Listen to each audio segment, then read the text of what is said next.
S, I want to quit my job. என்னடா அது எப்பவுமே மனசுல ஒரு கேள்வி போயிட்டே இருக்கும். நம்ம வேலைக்கு போறோம், வரோம், திரும்பி வேலைக்கு போறோம். என்னடா ரோபோ மாதிரி ஓடிட்டே இருக்கும். ஸோ நம்ம ட்ரீம் நம்மளால அச்சீவ் பண்ண முடியும். நம்ம வேலையை குவிட் பண்ணிட்டு நமக்கு அதுக்காக இதை பண்ணணும், அந்த மாதிரி ஒரு தாட்ஸ் இருக்கா? What if I tell you, உங்க ஜாப்ல இருந்துட்டு உங்க ட்ரீமை உங்களால அச்சீவ் பண்ண முடியும். அதை பத்தி தெரிஞ்சுமா நாங்க வீடியோ கிளப்போம். நீங்க ஒரு பிடிக்காத வேலையில இருக்கீங்க, பட் உங்களுக்கு ஒரு பெரிய ட்ரீம் இருக்கு. பட் அந்த ஜாப்ல இருந்து அந்த ட்ரீம் உங்களால அச்சீவ் பண்ண முடியல நீங்க நினைக்கிறீங்களா? லைக் இப்போ ரீசென்ட் டைம்ஸ் நிறைய வீடியோ ஃபேமஸா இருக்கு. I will quit my job and எனக்கு பிடிச்ச விஷயத்த பண்ண போறேன் அந்த மாதிரி. பட் அந்த மாதிரி பண்றதுக்கு முன்னாடி நம்ம ரெண்டு விஷயத்துக்கு கருத்து வச்சுக்கணும். நீங்க தான் உங்க ஃபேமிலி பிரெட் அண்ட் சோல் வினரா இருந்தீங்கன்னா ப்ளீஸ் அந்த மாதிரி ஒரு தப்பான முடிவு மட்டும் எடுத்துறாதீங்க. ஃபர்ஸ்ட் திங்க் பண்ணுங்க.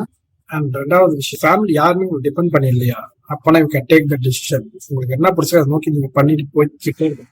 But if you are the bread and sole winner of your family, உங்களை நம்பி தான் உங்க ஃபேமிலி ஓடுதுன்னா அந்த டிசிஷன் மட்டும் எடுத்துறாதீங்க. ஃபர்ஸ்ட் பிளான் பண்ணுங்க. எனக்கு இந்த வருஷத்துல இப்போ ஒரு வருஷம் டைம் வச்சுக்கோங்க. அடுத்த வருஷத்துக்குள்ள நான் இந்த மாதிரி ஒரு பர்சனா இருக்கணும். நான் இப்போ ஒரு கண்டென்ட் கிரியேட் பண்ண போறேன்னா டெய்லியும் ஒரு வீடியோ எடுங்க. அதுல நீங்க தப்பு பண்ணுங்க. இனிஷியலா தப்பே இல்லை, தப்பு பண்ணதான் கத்துக்க முடியும். லைக் டெய்லி 1% எஃபர்ட் பண்ணுங்க. 100 நாள் என்ன பண்ணுங்க, 100% ஆகாது.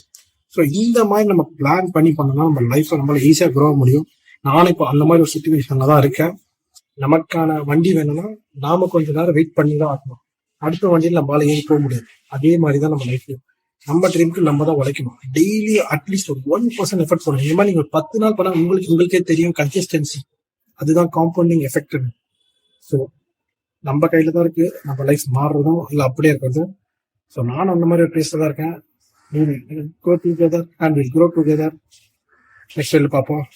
For more, follow Talk with them.